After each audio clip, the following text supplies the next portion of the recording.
বিদেশ দেখতে সুন্দর কিন্তু বাস্তবে ভয়ঙ্কর। প্রবাস এই একটি শব্দের মাঝেই লুকিয়ে আছে হাজারো না বলা কথা, চাপা কষ্ট আর থেমে থাকা চোখের পানি। কেউ সুখে প্রবাসে যায় না। প্রিয়জনদের ছেড়ে, আপন মাটি ছেড়ে, নিজের ভাষা ছেড়ে একটি মানুষ শুধু তখনই প্রবাসে পা বাড়ায় যখন জীবনের প্রয়োজন তাকে বাধ্য করে।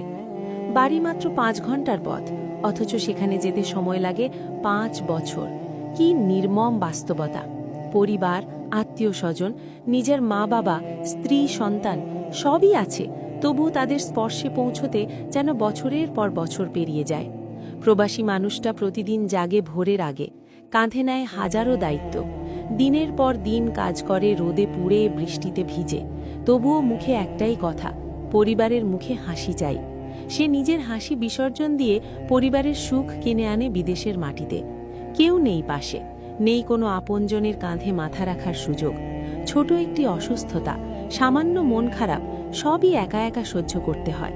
কারো কাছে মন খুলে বলার মতো সময় বা সাহস কোনো কিছুই তার থাকে না। কেবল রাতে বিছানায় শুয়ে একা একা চোখের জল ফেলা আর ফোনের স্ক্রিনে মায়ের কণ্ঠ শোনা, বাবা কবে আসবি, এইটুকুই তার শান্তি। ছুটি মানে ইনকাম বন্ধ, ছুটি মানে ঋণের চিন্তা। সেই চিন্তাই তাকে বারবার পেছনে টানে। সে জানে দেশে গেলে হয়তো বুক ভরে নিঃশ্বাস নিতে পারবে, কিন্তু ফেরার পর পকেট খালি হলে পরিবারের চোখে অক্ষম হয়ে উঠবে। তাই সে যায় না, গেলেও দেরিতে। প্রবাসী মানুষের জীবনে ঈদ আসে না, উৎসব আসে না, আসে শুধু দায়িত্ব, কষ্ট